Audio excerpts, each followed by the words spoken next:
4 years ago or 8 years ago, we would be jumping and cheering for these numbers. Right, exactly. We would be ripping our clothes and celebrating, throwing flowers and garlands. This is the best Donald Trump has ever done since he came down that escalator. I think it's become widely known that this is the change election. Americans are not happy with the way things have gone for 4 years. And so they're doing everything they can to get that stink off the Biden-Harris administration from their ticket. It feels more like 2016 than 2020. Yes. Yeah. You know, you can feel this palpable sort of anger in the electorate. But like now that they see how corrupt the system is, they want to break it again. Ladies and gentlemen, your attention, please. Just a catching strays over here. You're in for a hell of a show. Keep the faith, hold the line, and own the libs. It's time for our main event. Welcome back to the Ruthless Variety Program. I am Michael Duncan. Joined with me, comfortably smug John Ashbrook, and the scribe and scoundrel, Kurt Schlichter. Scribe and scoundrel Schlichter. That's a lot of alliteration. Yeah, you like that? Yeah, I'm going to have it tattooed as my tramp stamp. No Josh Holmes today, but we'll do our best to fill his shoes. Huge upgrade. We got Kurt Schlichter. Yeah, right. Holmes is on vacation as usual, but we're going to have a blast. Yeah, we're here fighting for the movement. Yeah, that's and right. He's on vacation. We're on 6 vacation. weeks out from an election day. Can you believe it? I'm not surprised, to be honest, but Kurt's here ready to fight. Yeah. I'm here. Let's do this thing. Everybody have a good weekend? Terrific. Great Yeah. weekend. Yeah, no complaints. One thing I want to flag before we get into the state of the race, we got some incredible news, some polling, and some stuff I want to get to. But before we get to that, I would be remiss if I didn't point out this is Monday afternoon, and the Ruthless Parlay is live still. It is. And there is one team remaining. Of course, all three of your guys' teams won On their Sunday. game on Sunday. The Vikings, Cincinnati- Broncos, Colts. Now we're waiting for the Bungles. Yeah, Cincinnati Bengals have T. Higgins back in the lineup tonight. So you've got Higgins on one side, Jamar Chase on the other, and Burrow throwing him the ball. I like our chances against the Commanders. I saw some minions send tweets to me like on Friday being like, hey, I got the Ruthless Parlay I'm in. I'm like, I feel so bad for them. There's a lot of money riding on you, Ashbrook. We have terrible teams.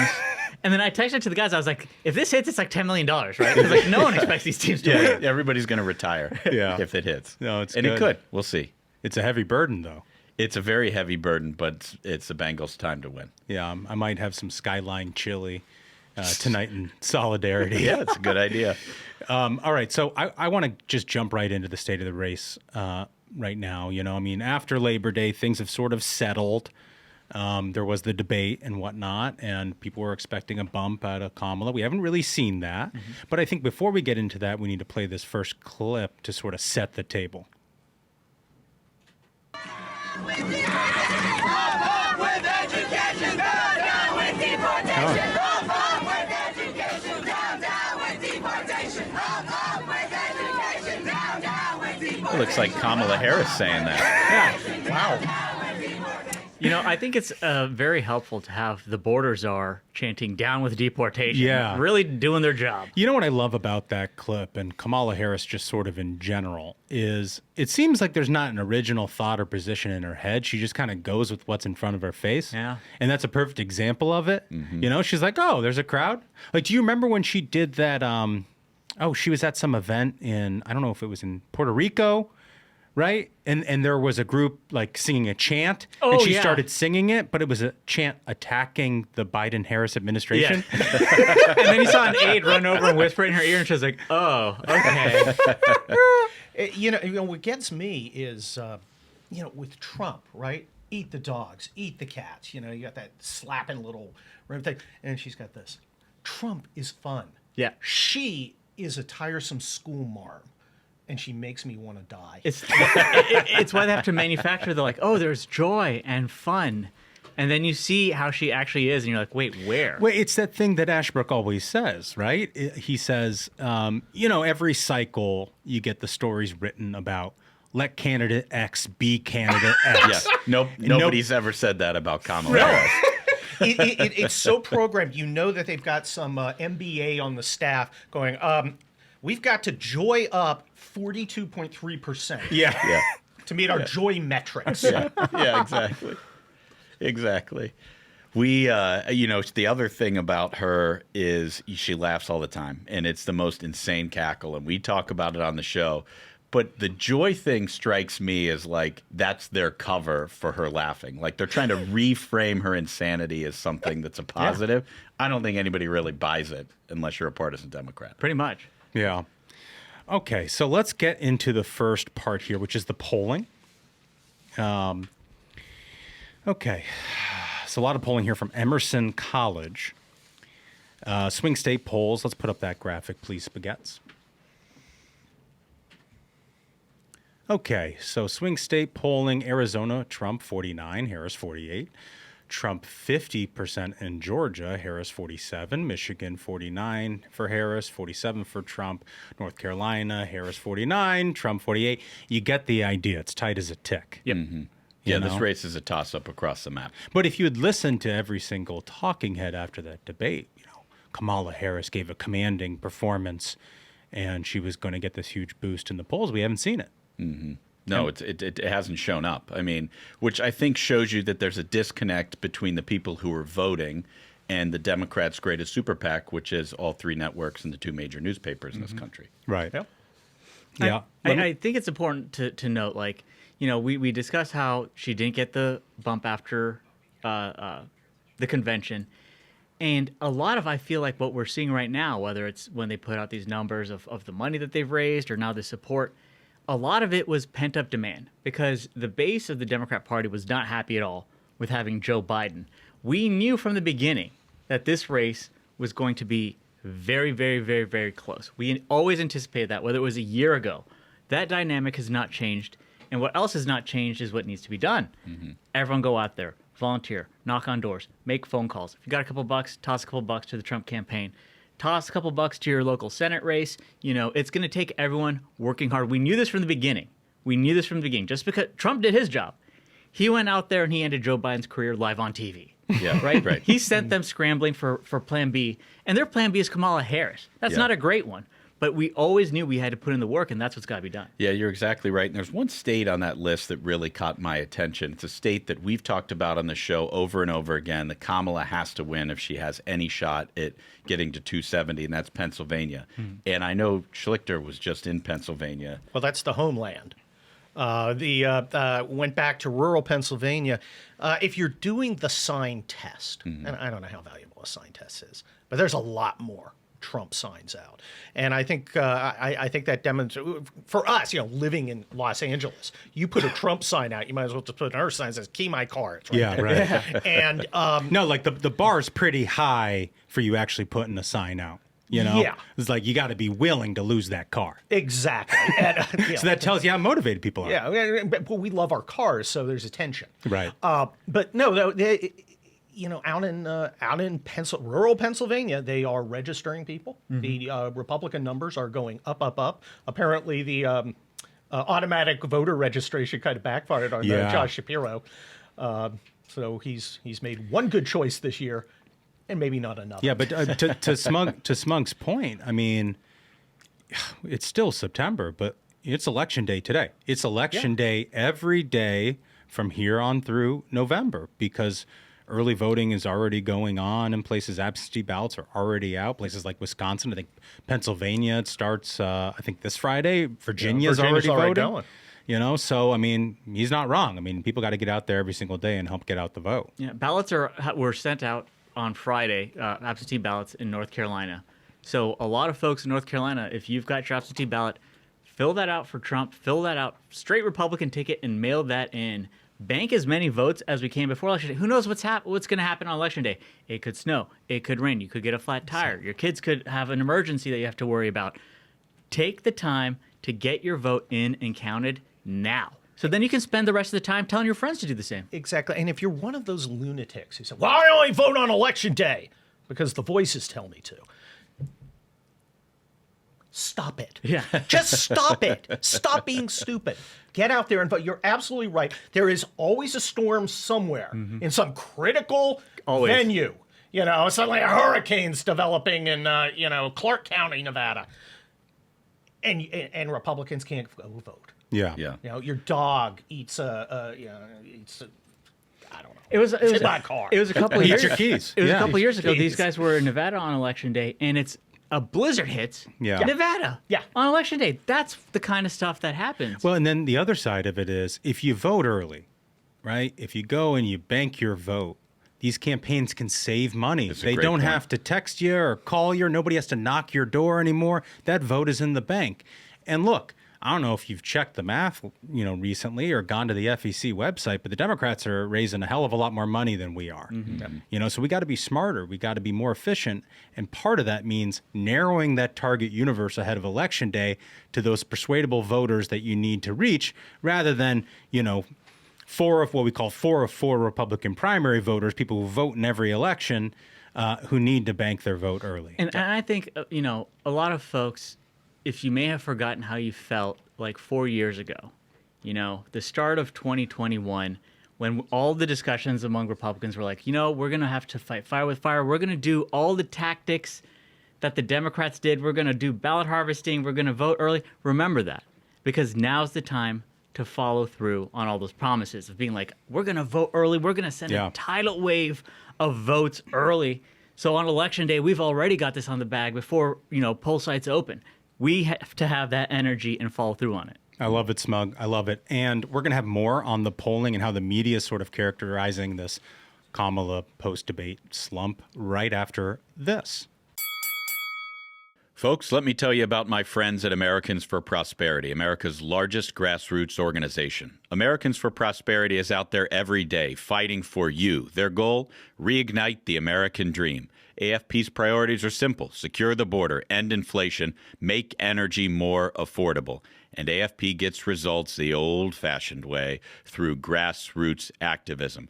They bring together like-minded conservatives, turning them into a grassroots army, and defeating the left's terrible big government agenda in the states and in Washington.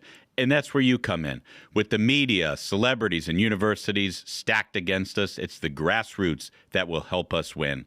So please find an Americans for Prosperity chapter in your state and get in the fight. Go to americansforprosperity.org. Okay, so let's go to the way the media is characterizing this. This is from Politico, the headline. I'm sure liberals hated reading this. How the debate didn't boost Harris, according to our polling expert. Uh-oh. Kamala Harris didn't get much of a post-debate bounce. Instead of taking a clear lead over Donald Trump. I love how they say that like it's a foregone conclusion. Yeah. She should be taking a clear lead. The polls have shifted only slightly in the vice president's favor, especially in the battleground states, even though voters overwhelmingly crowned her the winner of the high-stakes showdown. Okay, Did they? Just pause. First of all, Just contradicts the first sentence. I mean, okay, so they crowned her the winner of the high-stakes showdown. So if they crowned her the winner overwhelmingly and it moved nothing, then was it a high-stakes showdown? Because, right? Also, it's sort of a self-selecting process, these debates. It's like you watch it, you're cheering for your guy. I mean, how many persuadable voters are actually watching debates at this point? Like, they don't know enough about Donald Trump and Kamala Harris from watching all the TV ads? Yeah. It is 100% a self-selected universe. And I just love, like you pointed out, the writing in this is dripping with the bias of like, Right. But everyone knows Kamala Harris is our queen. Like, Yeah. it's Brad Summer. Why Smug, they're totally polling not mad. They're not mad at all. They're mad online. They're like, why does the polling not show what we say at our water cooler when we're all wearing our Kamala Harris Yeah. t-shirts? Yeah, and maybe I'm wrong. You can correct me, but isn't a winner traditionally the one who actually wins something? Yeah. Not won a single primary vote at all for president. Yeah, I mean, if she won the debate, it'd be the first contest she'd won in a presidential Yeah. election. Okay, so let's get to this next polling here from Siena. I don't know if you guys saw this today. This is on the polling in those Sun Belt states, Arizona, Georgia, and North Carolina. Spaghetti, can we get to that? So the Siena College polling here has Trump leading by 5 in Arizona, 50 to 45. Georgia, he leads by 4, 49 to 45.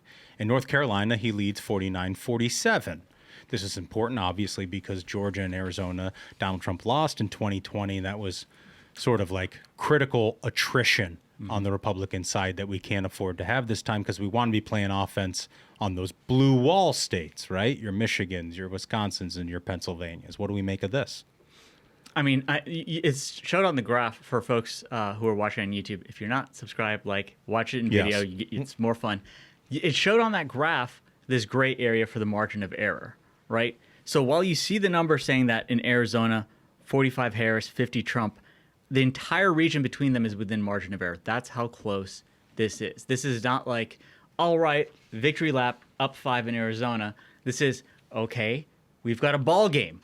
Let's go win this thing. Yeah. I mean, the one thing I would say, though, that is sort of a silver lining to the neck and neck race that we're seeing is you're seeing Donald Trump creep closer to 50. Yep. I mean, he's at 50 in Arizona. And, you know, Holmes says it all the time, but basically the theory of the case for the Democrats is like, okay, if it's Trump, we know his ceiling's at 48 and a half. You know, that he's going to have a hard time getting that extra 1.5%, you know, win back some of those suburban voters, do well with minority voters. That was basically their theory of the case. And maybe that's not true. Yeah, the other thing I just checked are the dates of this Siena poll that it was in the field. It was in from September 17th through September 21st. And there was huge news in the state of North Carolina on at least 2 days of that roll where Democrats said, oh, the Mark Robinson news is going to sink Republicans in the state. Well, this poll shows otherwise. I mean, it wasn't a fully educated sample on what happened in that governor's race, but at least a couple of the days reflected the news. And I think that it shows that Donald Trump has an image that's all his own in the state of North Carolina, and it's not affected by a down ballot guy who messed up or didn't mess up or some kind of controversy. And I think that this race is set based on Donald Trump, not any other candidate. Yeah. And there's one other thing that we ought to keep in mind. 4 years ago or 8 years ago, we would be jumping and cheering for these numbers. Right, exactly. We would be ripping our clothes and celebrating, throwing flowers and garlands. This is the best Donald Trump has ever done since he came down that escalator. I'm an optimistic guy. I'm the joy of victory guy, not the agony of defeat guy. But even trying to be as objective as I can, I'm pretty happy about where we are, and I have a pretty good feeling about it if we continue to do what you said and get out there and put in the work. And there are a lot of people out there putting in the work. You got Scott Pressler signing up. Right. It's amazing. To your point, Kirk, if you look at those polling averages in all these swing states in 2020, Donald Trump's doing a lot better than he was at this time in 2020 against Joe Biden. Oh, yeah. You know, and not to mention in 2016 where nobody was giving him a shot. Yeah. Here's the one little wrinkle I say in that is, in previous elections, there was I think they're referred to as like the shy Trump voter, who knew because of this climate that Democrats have created politically in terms of like, if you say you support Donald Trump, they'll try to throw a brick in your window. You know, you've had Maxine Waters say, "We will confront you if you're at a restaurant." So folks are like, "I'm going to keep this close to my vest." And in the when I go to vote is when I'm going to express who I support. Right. I feel personally, I remember after it's horrible to have to say first assassination on Trump. I was like, this is going to change it because you're seeing a guy who literally took a bullet. He doesn't have to do any of this. He's a billionaire. He could be chilling on Fifth Avenue, but he's out here taking a bullet, jumps up and says, fight, fight, fight. He doesn't have to do any of this. I was like, I was so misguided. I was like, now the Dems are going to have to let up on this crazy talk. We can all sweet summer child. I know. I was like, people can feel free to openly support this man because the other side is trying to literally murder him. Yeah, I've got some data that backs that up, Smug. Here again from that Siena poll and the article from Newsweek. Among independents in the 3 states, 43% said they lean towards the Republican ticket compared to 38% of Democrat and 18% are undecided or refusing to answer. So not only is he leading in these states, but he's also leading with independents. people who would be less likely before to be like, yeah, I'm all in on Donald Trump. And a lot has changed. I mean, when we see the state of this economy, how that is the number one issue for Americans of how inflation has affected them over the past 4 years. And you see Tim Walz, when he's asked about, oh, how's the economy going? He's like, we're from middle-class families. They know they can't talk about it. They can't talk about it because that's a huge problem for them. When you see video of Kamala Harris chanting down with deportation, and Americans are rightly concerned about this crisis of influx of illegal aliens into this country, they're losing on the issues. Independent voters see that. The other thing Tim Walz said over the weekend, I don't think we have this video loaded up, but he was at a rally and he was like, we don't need 4 more years of that. Yeah. It's like, You're in charge. This brought to you by Donald J. Trump. I approve this message. It's like, who do you think the current vice president is? Your running mate. Like, it's unbelievable. Did you see the polling where a majority said, "Oh yeah, I'm supporting Kamala as the candidate for change"? Yeah, right. What? Make it worse? Yeah. But that really is the magic trick they're trying to pull, Kurt. It's like they're trying to make everyone forget that she is an incumbent. Yep. And she's running for a job promotion. Well, look at the last 4 years. What the hell has it gotten us? That's the thing is, I think it's become widely known that this is a change election. Americans are not happy with the way things have gone for 4 years. And so they're doing everything they can to get that stink off the Biden-Harris administration from their ticket. They threw Biden off the ticket, but they've got Kamala, who is in charge of the border. All of this is on. She's a million times on video saying that, like, Bidenomics is working. Things are going great. Yeah. And Americans absolutely don't feel that way. Yeah, you knew that this was actually a change election the moment every newspaper in America wrote, no, she wasn't actually the border czar. Yeah. She was going after the root causes. Yeah. They knew that this is a change election, and they need to preserve the fiction that she's capable of delivering that. Yeah. It does feel like just sort of, I guess, globally in the election, it feels more like 2016 than 2020. Yes. Yeah. You can feel this palpable sort of anger in the electorate, like in 16. I felt like in 20, people didn't know what was going to happen. You do these surveys of undecided voters and stuff like that, and the pandemic was still, going on 3 months, 6 months into it and all that, and then you had the riots and everything like that, and people didn't know, and they wanted stability. Mm-hmm. But like now that they see how corrupt the system is, they want to break it again. Yeah. Yeah. Right? Yes. The Biden-Harris administration came to power under that promise of Right. stability. And all we've seen since then is crime has skyrocketed. Prices have gone up. Now, with the Fed cutting rates by 0.5 point, they're saying the job market's not looking great. This isn't the stability that voters signed up for. Right, and it's not you saying that. It's the chairman of the Federal Reserve. Exactly. And who does he blame? Illegal immigration. Yeah. Like, illegal immigration is causing unemployment. Everyone's like, uh-oh. Well, that's inconvenient. Yeah. Yeah. So there is a surprise endorsement I want to get to here, one that's really out of left field for Donald Trump that may shake up an important swing state. We're going to get to that right after this. Cyber attacks are on the rise, with corporate megastores falling victim to data breaches that expose your private information. Now these same megastores are lobbying D.C. politicians to pass the Durbin-Marshall credit card bill. This bill will leave you even more vulnerable to credit card cyber attacks, while Walmart and Target pocket billions in additional profit. Don't let them get away with it. Tell Congress to guard your card, because Americans lose when politicians choose. Learn more at guardyourcard.com. Okay, I never thought I would see this. This is from the New York Post. The headline reads, Mayor of first U.S. city with all-Muslim city council endorses Trump. Quote, right choice for this critical time. I mean, can you believe that? Yeah, I can. I mean, that's the thing is, at the end of the day, it's the economy, stupid. Everyone's raising a family. Everyone's got to go to the grocery store. This comes down to the realization that, listen, it's very clear who, if you care about the economy, look at what the polling says. If you care about the economy, who's stronger? Trump's at 60%. If you care about the border, who's stronger? Trump's at 60%.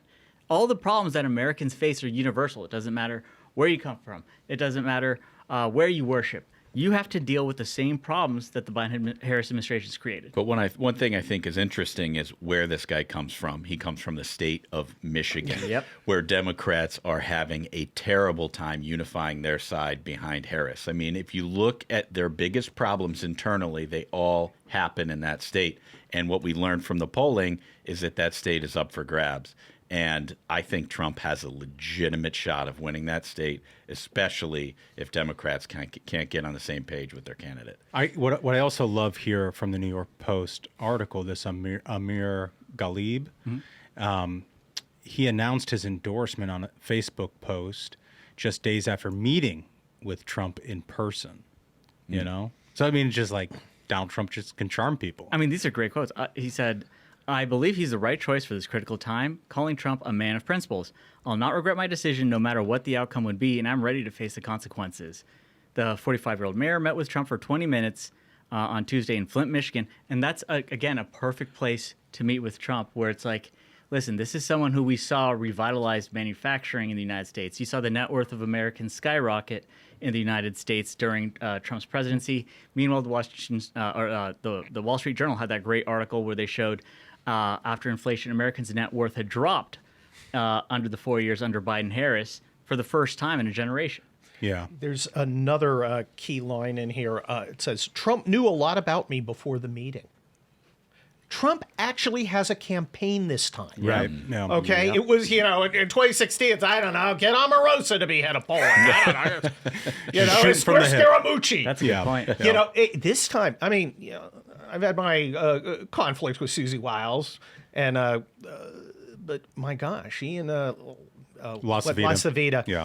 a Marine, are they're killing it. He's organized, he's focused. Have we noticed we aren't seeing the little bizarre, have you noticed how Rosie O'Donnell's really fat kind of things every day? Every once in a while you get them, Brian Kemp, blah, blah, blah, or whatever. But there's so many fewer. It's such a professional organization. Yeah. Because I think Donald Trump is serious about winning. Now, of course, his debate performance drove you crazy.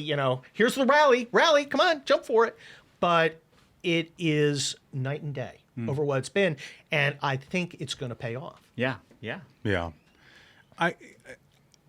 It's not just like this Muslim, majority city in Michigan, though. I sort of feel like Donald Trump is growing the tent with a lot of minorities across this country. You look at some of the polls, both with African Americans and with Hispanic Americans, like places like Nevada. Oh, yeah. Be critical for flipping that state red. Yeah, I mean, absolutely. The Democrats are completely irate about the way the Latino vote's been going. Well, I mean, we knew that from the beginning when Kamala had to basically copy his homework on no tax on tips, right? Yep. And again, to the professionalism and the approach that the Trump campaign is taking this time, not just to minority communities in terms of ethnicity, but you're also seeing across age groups. You saw Trump's going on these podcasts that are aimed at 18 to 24-year-olds, right? These live streams that are getting millions of viewers. Not like, 100,000, 1,000 on a live stream is great. Millions of people watching a live stream that are 18 to 24, and it was Barron's idea to have them go on. It must be cool to be Barron Trump right now, because he's like, Dad, I've got a wallet. You need to talk about crypto. Yeah. And he's like, I listen to these podcasts. You need to go on it. Yeah. And here's the thing: is Trump listens to him. It's incredible. It's been working. It's been working. Yeah. I mean, I think one of the Democrats' worst calculations this election was this idea that they've always leaned in so hard into everybody vote, every American. They need to get out there and vote. I don't know if you really want every American out there voting because Donald Trump, I think, has expanded into this cultural space beyond politics where a presidential election with a lot of turnout from low propensity voters actually helps him. You look at a lot of the recent polling, Harris is stronger in the likely voter universe than the registered. It's right? That's an interesting observation. I hadn't really noticed That's that. a great point. Well, they are making an effort for these low propensity voters. They are focusing on them in a way nobody seems to have done in the past. And I think I think Donald Trump is kind of unique in that way. because of his personal connection to people. I'm not sure it'll transfer over to whoever runs in 28. I'm not sure Ron DeSantis could make that happen. But for Trump, if you're a young guy, you never really thought about voting, but here comes Trump, and you saw that fun video with the dogs eating the cats. Maybe this time I'll vote. This time I'll do it. That is the thing is, typically low propensity voters are harder to get to. You have to spend so much on advertising to build up name ID for a candidate. I don't think there's a living person more famous than Donald Trump right now. I don't think you can go to a country on earth, you could go to the most remote place, show a photo of Donald Trump, and it's instantly recognizable. So he does absolutely have that going for him. Yeah. All right. Well, we got to get to our question of the day. This is important for people who are watching on YouTube. And if you're listening to this audio only, go ahead and go to that YouTube and subscribe, turn on notifications, and comment. The question for today's episode is, will Kamala be able to recapture the momentum? The media, as we saw from that Politico article, were predicting she would, get a nice little lead here after the debate, and hasn't materialized. So do you think she'll be able to do it? That is our question of the day. Right after this, we'll get back with your comments from the last episode. That was a great episode, by the way, the one with Matt Walsh. Oh, yeah. And we had asked, what should he do next? So we'll be back with that after this. Today's episode is sponsored by Lear Capital. And on the heels of all the economic news, I couldn't pick a better time. Yeah, I mean, we just did this whole segment on the economy and on the Fed, and people are very concerned about what they're seeing out there. There's a high distrust in government. The Fed is printing so much money. Inflation is through the roof, and people are naturally concerned about their investments. Listen to this. Government debt is growing at a rate of $1 trillion every 100 days. Since 2020, every dollar in your wallet has lost 24% of its purchasing power. And in just the last 18 months, the cost of groceries and basic necessities for a family of 4 has gone up an average of $11,000 a year. These are outrageous numbers. That's why we recommend you call our friends at Lear Capital. They'll show you how easy it is to move some of your dollars that are losing value into gold and silver that holds value. Now's the time to take action. Call Lear today at 800-707-4575 or go to LearRuthless.com. Get your free gold and silver wealth protection guides. There's no obligation, just free information on protecting your hard-earned dollars with gold and silver. You have the choice to take possession of your metals, store it, or you can roll over an existing IRA or 401k into a gold IRA and get the same tax advantages. Lear has over 27 years of experience, thousands of 5-star reviews, $3 billion in trusted transactions, and is the only company with a 24-hour risk-free purchase guarantee. We're going back to those comments from last week's episode. What is the next topic that Matt Walsh and the Daily Wire team should cover? They did What is a Woman? They did Am I Racist? What's next? First comment goes to The Voice. And as we like to say on the Variety program, like and subscribe if you wish to opine. That's right.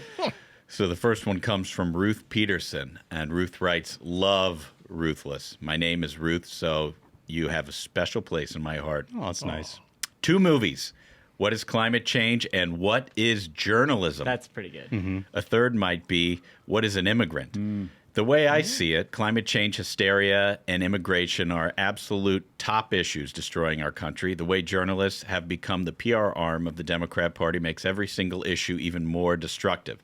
The Matt Walsh movies point out the absurdity of it all. People who follow Ruthless already know this, but providing a movie that highlights it all in an entertaining fashion is the only way we will reach those who don't pay attention. Yes, I Great love point. this comment. That's a great comment, and it provides Matt Walsh with a huge opportunity to interview Olivia Nuzzi, and then she could be sending him, emails. I mean, it might lead to an R rating. But Kurt, so I just And your significant other would not be happy if you're getting messages from you. Yeah, I love that comment. I saw a lot of these in the comment, like you should do the journalism industry, which I think is a great point. Great idea. I mean, it was a few months ago we saw that clip from the head of NPR saying that objectivity was getting in our way of getting things done. Which is the most horrific thing a journalist, Yes, court that's- journalist could say. you know? That's actually the purpose of objectivity. Right. That would, so it's working. But it would be great to sort of shine a light on that industry. So great comment, Ruth. Next one, you know what? I think Kirk should read this one. Oh, okay. Well, we've got comment 2. Heath Van Hill. I think it would be interesting to see Walsh do a documentary on how kids are being educated, including primary, high school, and university level. Maybe have a set of undercover students filming the nonsense that some of these so-called educators are spewing. It might alarm parents more than make them laugh, though, to see what some of these people are teaching their children without their consent. Yeah. Yeah. Yeah. It's Oh, another yeah. good comment, That's though. a good one. Because, like, I felt like during COVID and the period after, people got a peek behind the curtain. And, you know, with Zoom school and all of these things, they didn't like what they saw. Yeah, and it was the Daily Caller, I think, who had an article on Friday, maybe, or this weekend, saying that there are schools now that Democrats have started putting these programs in called climate justice, right? To teach kids climate justice. These are the same schools that are having trouble getting 10% of the kids to pass literacy exams, Yeah. and they're pushing climate, because that's the whole thing, is they have stopped seeing education as let's educate kids and get them ready, into let's make them foot soldiers for our movement. And also, climate change, it's not about the environment. It's not about picking up trash on the side of the road to No. keep your community and streams clean. It's about throwing orange paint everywhere you want. And like, here's why you shouldn't have kids, because we're all gonna die. It's a death right. cult. right. All right, Smug, why don't you read comment number 3? So this is from George McKenzie, and George writes, I was listening to your interview with Matt Walsh on my daily jaunt up my hill and found myself wondering about what I personally would like to see him do next. I was thrilled when you made this the question of the day, since I already had the answer.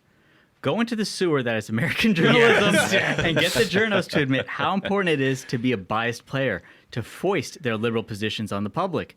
A corollary would be to get them to demonstrate the contempt that they must feel towards the masses. That is so true. Since if they had respect for us, they could let facts speak. Bias be damned. Dead I on. love that. Dead on. You know what I love most about our audience is they loathe the media as much as we do. That's right. You know, and it just sort of like drips through that comment. I love it so much. It's a glorious contempt, and it's so deserved for the regime media. They've Of earned it. course. Oh, it just makes me proud to be an American. All right, you guys want to get to some variety here? Always. Oh, we got some good stuff today, folks. Oh my God. Yep. I saw that. All right. more from the New York Post. Shout out to the New York Post. I mean, like, they find the most interesting angles on the news. The headline reads, brothel selling sex across from 2 New York City elementary schools near infamous, quote, market of sweethearts, furious locals say. A sleazy Queens brothel is selling sex across the street from 2 public elementary schools near the notorious migrants' market of sweethearts, say fed-up locals who are mounting a campaign to shut it down. The illegal sex shop is the latest example of criminal activity around the infamous Strip in Jackson Heights, an area the law enforcement sources suspect could be affiliated with the cutthroat Tren de Aragua gang. How did I do there? Yeah. I didn't take Nice. Spanish. Well, I've Muy remembered. bien. Is that gang from? Is it Guatemala? Where It's they- Venezuelan. Venezuelan. Huh. They've been making the headlines a bunch lately. They've been really, they're coming up in the race. They're moving, overtaking the Crips. yeah. taking Was it MS-13? MS-13. MS-13's getting some pressure. Yeah. Well, that's the thing when you have such a effective border czars. Now we've learned the nomenclature for dozens of South and Central American gangs. And hard to believe a brothel selling sex across from elementary school. It's tied into the whole Kamala Harris, come on in, boys, immigration policy. Weird. Yeah. Weird. But you know what? Everybody who's complaining about that voted for the Democrats. That's the Right. So tough I'm thing. kind of like, you got to make what make internship programs for the kids. I don't know. Yeah. But they've got, you guys have made a problem. And now you got to live with it. So maybe stop electing communists. Well, let's hear from some of those people who vote for communists here. As a mother, we always worry about the safety and welfare of our children. Aina Martinez, whose 2 children attend the school, said in a statement, but what we see near Roosevelt Avenue now is terrifying. Hopefully someone will respond to the CEC resolution referring to Community Education Council 24.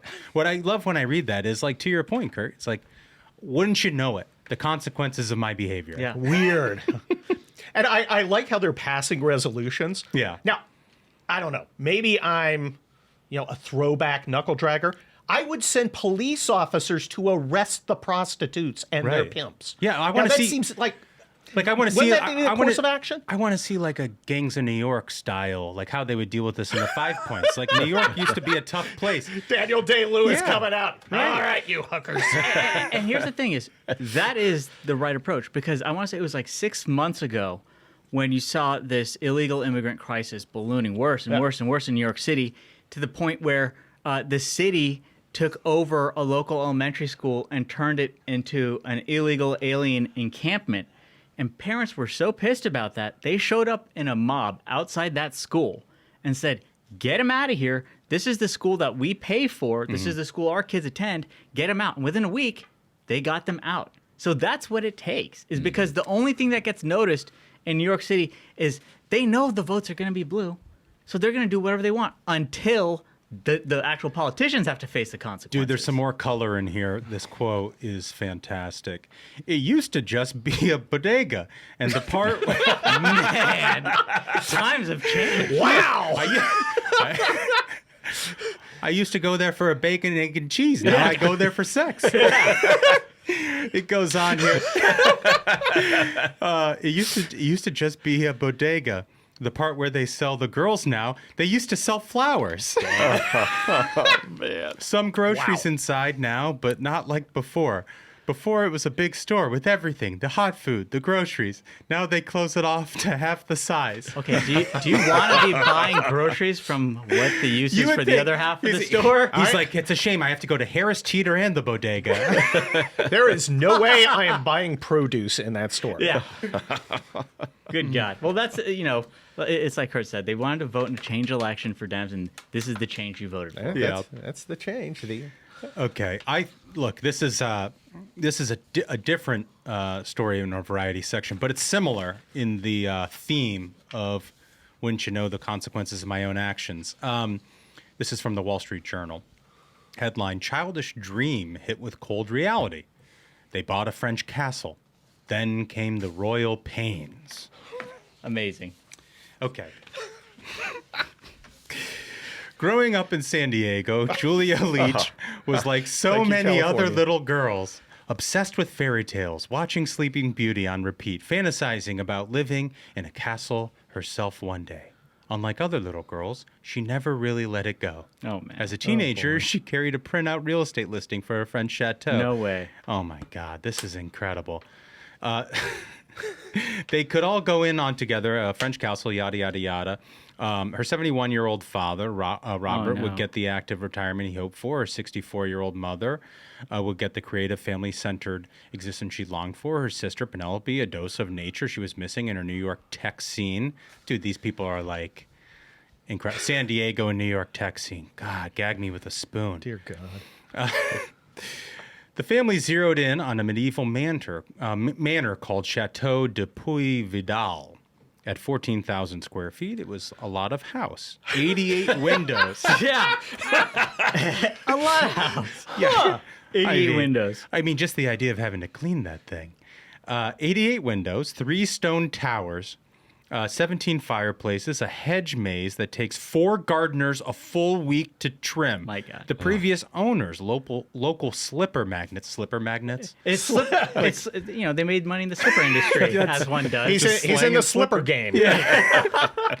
We're asking just under 2.2 million euros, or about 2.6 million at the time. The Leaches put in their offer in spring 2021. They sold their house in La Jolla.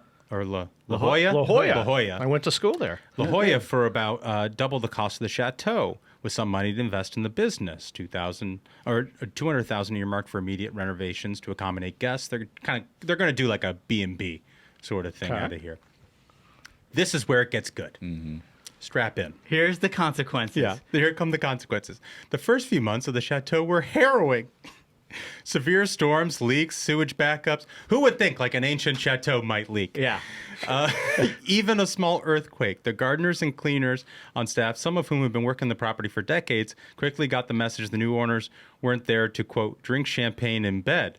Rather, Julia recalls, it was more like crushing responsibility and panic. for maintaining the 14,000 square foot Right. castle. This is just like that the Tom Hanks movie, Money Pit. Yes. This is the exact same situation.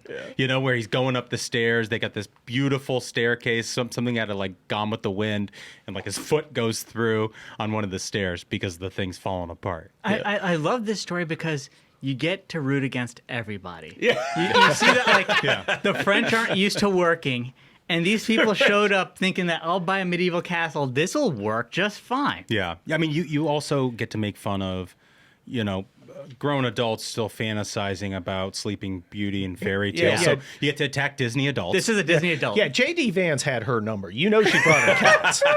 All right, you just know it. I see. There's no man with this woman. I Notice feel, that. If she had a husband, she'd say, you want to buy a what? Yeah, okay. Terrible. We're not doing any of that. it's tough for the dad who has a daughter who walks around with castle pictures. His other daughter, Penelope, in New York City. That'd be Penelope. They're like, Dad, we want a castle. And I'm like, oh, God, this is... He'll say at the time, oh, this is the retirement I hope for. An early death. Cleaning 88 windows. Yeah. Here are some of the other issues they ran into. On any given day, the couple might be removing a dead owl from the tower. Just owl They have an graveyard. owl infestation? Knee, What do you call it? Le exterminator? Yeah, owl. Hoot, hoot, le hoot. they were, quote, knee deep as they shoveled a half century of sanitary napkins from a backed up septic Good tank. God. Or learning in the midst of renovations that they have what appears to be a medieval swimming pool of horses underneath the existing swimming pool. Wait, it says medieval swimming pool for horses. Oh, swimming pool for horses, yeah. Underneath the existing swimming pool. What does that mean? You built your swimming pool on top of another swimming pool, which was for the horses. Yeah. Yes. Yeah. I can see there'd be a lot of problems. Okay, at what point did they go, you know, maybe this isn't breaking the way I was hoping? Yeah. Yeah. And there comes a point where you have to be like, okay, we have to accept the losses, cut them off, sell, and leave. Find another American sucker to buy this out from under us. Yeah, no, I'm out at the. Hey, there's another dead owl up there decomposing in the tower. Well, it's Get just- a baggie. It's just proof of that old adage. Like, if it seems too good to be true, Yeah. it is. Yeah. And No, everybody knows it. That's right. Except this never really seemed too good to be true. Yeah, This no. was like a terrible idea from the get-go. This could have been obvious. And now I'm just looking and go, are you other people crazy? Okay, I just want to go over this one line. It says their original budget was $200,000 for immediate renovations, $1 million set aside for long-term improvements. It says their $1 million renovation budget, overage from their home sale, quickly became $1.5 million. And to fix old problems while getting the quality finishes and fixtures they want, they're looking at more than $3 million. More than the price of purchasing the property is going to be to fix. I mean, wow. Money pit. You know, we just had to, we had a terrible leak and we had to redo our downstairs in Los Angeles. Oof. And so that's just a downstairs. This is a living hell. It really, I mean, I mean, did they sin in an? Yeah, I mean, is there, what did they do? I mean, and where are they going to live while all these renovations are going on? Are they going to go to the horse swimming pool? exactly. Picture 10, the horse pool. As a, you know, but we got to differentiate from the goat pool. Yeah, right. Yeah. That's That's sheep sauna out back. you got to just go through the hedge maze and then you get to the goats. All I could think of is The Shining. Yeah. And you know, Jack Nicholson, the French gardener, chasing the Americans. That's gonna be through the dad. maze with I an mean, he's like, axe. this is what you've done in my retirement. I gotta be Sacre bleu. I gotta be honest. Like, if my wife did this to me, it would be The Shining. I'd go ballistic. All work and no play makes Duncan. Yeah. Well, it's been a great episode. But before we close out, I really want to get to Kurt's latest book project. Oh, okay. Because he's got all the Kelly Turnbull novels. He had a big novel that we talked about it last year, but it seems like it's been doing great numbers. Yeah. This is the one about the potential terror attack on America. The Attack. And I saw what happened in Israel. And I realized it could happen here. So I grabbed some of my people in the security. I'm a retired colonel and did all that stuff. Right. And you were writing this before No. the whole thing? No, it happened. And I said, I've got to write something about this. Wow. I've got to warn people. And I decided to do it in novel form, but I did it in a little kind of a different way. I made it kind of an oral history. So you would have various people talking about how they experienced this multiple faceted terror attack. Otherwise, you'd have to have one hero, and he'd basically have to be Forrest Gump. Yeah, right. I just happened to be at the White House, when the president falls down the stairs and breaks his hip. And the vice president locks herself in there in a room and won't come out. Yeah. That was, I called that one, didn't I? But yeah, it is, there's a little bit of humor in it. It's occasionally, but I tried to make it scary because we are in a scary situation. The attack is, it has done incredible numbers. I hope, if it doesn't change policy, I hope people in their regular lives, if they are in a free state, consider carrying a weapon, which I do when I'm in a free state. Another thing you need to do is you need to learn some basic life-saving techniques, basic stop the bleeding kind of stuff. Because at some point, when you have thrown open the doors and you have every third world psychopath coming into the United States, some of them are going to want to kill us. I mean, you see it in Europe right now. Yes. Yeah. Oh, yeah.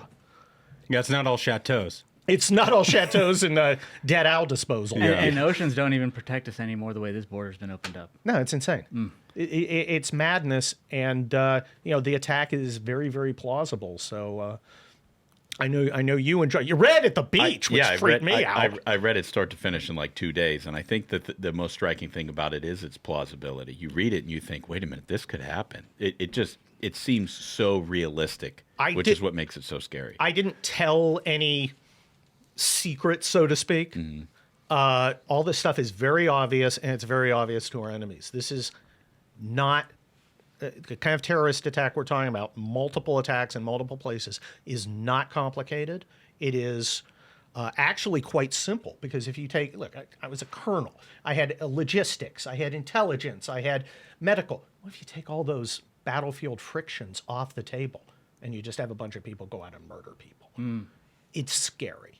The reality is scary, and Kamala Harris, for all her joy and vibes, has helped put us in this position, and I only pray that we win this election and get that border closed and get our country safe again. Right on. All right, so and people want to buy the book, where could they go on Amazon? Anywhere. It's right there. You can get ebook, you get it hardcover, you get it paperback. Okay, buy Kurt's book. Buy my book. Buy his book. My wife needs a chateau. And subscribe to the YouTube. Comment again our question. Do you think Kamala can recapture the magic, the brat summer that has faded? Will she rebound in these polls?